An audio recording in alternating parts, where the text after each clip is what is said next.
તો ચલો આજે આપણે વાત કરીએ ગુજરાતની એક એવી લોકકથાની જે વર્ષોથી કહેવાતી આવી છે. એક એવી કહાની જે વફાદારી, એક મોટી ગેરસમજ અને પછી ક્યારે ન પૂરા થતા પછતાવાની છે. આ આખી કહાણીને સમજતા પહેલા એક સવાલ પૂછવો છે. ખરેખર એક વફાદાર દોસ્તની કિંમત શું હોય? જરા વિચારજો, કારણ કે આ આખી વાર્તાનો જે મૂળ હાર્દ છે ને એ આ જ સવાલમાં છુપાયેલો છે. તો વાર્તાના કેન્દ્રમાં છે બે પાત્રો. એક છે લાખો વણજારો. હવે લાખો એટલે એક જમાનાનો બહુ મોટો અને સમૃદ્ધ વેપારી, અને એની સાથે હંમેશા રહેતો એનો જીવથી પણ વહાલો સાથી, એનો કૂતરો ડાઘિયો. પણ કહેવાય છે ને કે સમય બધાનો સરખો નથી રહેતો. લાખાના દિવસો પણ ફર્યા, એને ધંધામાં ખોટ ગઈ અને જોતજોતામાં એ આર્થિક સંકટમાં ફસાઈ ગયો. હવે પૈસાની જરૂર પડી એટલે લાખો પહોંચ્યો ગામના એક શાહુકાર પાસે. અને બસ અહીંથી જ વાર્તાના મુખ્ય સંઘર્ષની શરૂઆત થાય છે. હવે શાહુકાર તો લાખાને ઓળખતો હતો, એની શાખ જાણતો હતો, એટલે એ તો પૈસા આપવા તૈયાર જ હતો, કાંઈ પણ ગીરવે મૂક્યા વગર. પણ લાખાનું સ્વાભિમાન જુઓ, એણે ચોખ્ખું કહી દીધું, પણ એમ કાંઈ સાનમાં મૂક્યા વગર મારાથી પાઈ પણ લેવાય નહીં. આ એક વાક્ય જ બતાવી દે છે કે લાખો પોતાના વચન અને સિદ્ધાંતોનો કેટલો પાક્કો માણસ હતો. તો પછી ગીરવે શું મૂકવું? લાખા પાસે એની સૌથી મોટી મૂડી, એની સૌથી કિંમતી મિલકત, એનો ડાઘિયો હતો. જરા કલ્પના તો કરો એક ક્ષણની. લાખાએ કેવા ભારે હૈયે પોતાના જીગરના ટુકડા જેવા ડાઘિયાને ત્યાં શાહુકાર પાસે છોડ્યો હશે. માણસ અને એક પશુ વચ્ચેનો જે અતૂટ પ્રેમ હોય ને, એની આ એક બહુ જ કરુણ ક્ષણ હતી. તો લાખો તો પૈસા લઈને જતો રહ્યો, પણ હવે વાર્તાનો ફોકસ બદલાય છે. હવે વારો છે ડાઘિયાનો, એની વફાદારી અને એની બહાદુરીનો. જોઈએ કે પોતાના માલિક વગર ડાઘિયો શું કમાલ કરે છે. થોડા દિવસો વીત્યા હશે અને એક રાત્રે અચાનક શાહુકારના ઘરમાં ચોર ત્રાટક્યા. મોટી રકમની ચોરી થઈ ગઈ. કોઈને કાંઈ ગંધ સુદ્ધા ન આવી, પણ કુદરતને કંઈક બીજું જ મંજૂર હતું. આ ઘટના ડાઘિયા માટે પોતાની વફાદારી સાબિત કરવાનો એક મોકો બનીને આવી. હવે થયું એવું કે બધાએ ચોરને શોધવાની કોશિશ કરી, પણ કોઈ પત્તો ન લાગ્યો. ત્યારે મેદાનમાં આવ્યો ડાઘિયો. એણે સીધું જ શાહુકારનું ધોતિયું મોઢામાં પકડ્યું અને એને ખેંચીને ઘરની પાછળ વાડ પાસે લઈ ગયો. ત્યાં જઈને એ પોતાના પંજાથી જોર-જોરથી જમીન ખોતરવા લાગ્યો. અને શું જુએ છે બધા? ચોરાયેલો બધો જ માલ, એક પાઈ ત્યાં જ જમીનમાં દાટેલો હતો.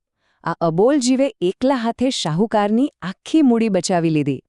જુઓ, ડાઘિયાએ તો એનું કામ કરી દીધું, એની વફાદારી સાબિત કરી દીધી. પણ કહે છે ને કે નિયતિને ક્યારેક કંઈક બીજું જ મંજૂર હોય છે. અહીંથી જ વાર્તામાં એક એવો કરુણ વળાંક આવે છે જ્યાં બે સારા ઈરાદાઓ ટકરાય છે અને એક જીવલેણ ગેરસમજ ઊભી થાય છે. શાહુકાર તો ડાઘિયા પર ઓવારી ગયો. એ એટલો બધો ખુશ થયો કે એણે તરત જ લાખાનું બધું જ દેવું માફ કરી દીધું. એણે એક ચિઠ્ઠી લખી, જેમાં આખી વાત જણાવી અને દેવું માફ કર્યાનું લખ્યું. એ ચિઠ્ઠી ડાઘિયાના ગળે બાંધી અને એને કહ્યું, જા, હવે તું આઝાદ છે, તારા માલિક પાસે પાછો જા. એક રીતે આ ડાઘિયા માટે એની વફાદારીનું ઇનામ હતું. અને હવે જુઓ વિધિની વક્રતા. જે સમયે શાહુકાર ડાઘિયાને મુક્ત કરી રહ્યો હતો, બરાબર એ જ સમયે બીજી બાજુ લાખાએ પણ પૈસાની સગવડ કરી લીધી હતી. એને પોતાના ડાઘિયાની એટલી બધી યાદ આવતી હતી કે એક દિવસ પણ રાહ જોવા નહોતો માંગતો. એ તરત જ દેવું ચૂકવીને પોતાના દોસ્તને પાછો ઘરે લાવવા નીકળી પડ્યો. અહીં લાખાનો ઈરાદો પણ એકદમ સાચો અને પ્રામાણિક હતો. અને પછી બંને અડધા રસ્તે ભેગા થયા. લાખાએ દૂરથી જોયું કે કોઈક એની તરફ દોડતું આવી રહ્યું છે. થોડું નજીક આવ્યું એટલે એ ઓળખી ગયો. અરે, આ તો મારો ડાઘિયો! પણ ડાઘિયાને જોઈને લાખો ખુશ ન થયો. એના મગજમાં લોહી ધસી આવ્યું. એની આંખોમાં ગુસ્સો ઉતર્યો. એને શું લાગ્યું ખબર છે?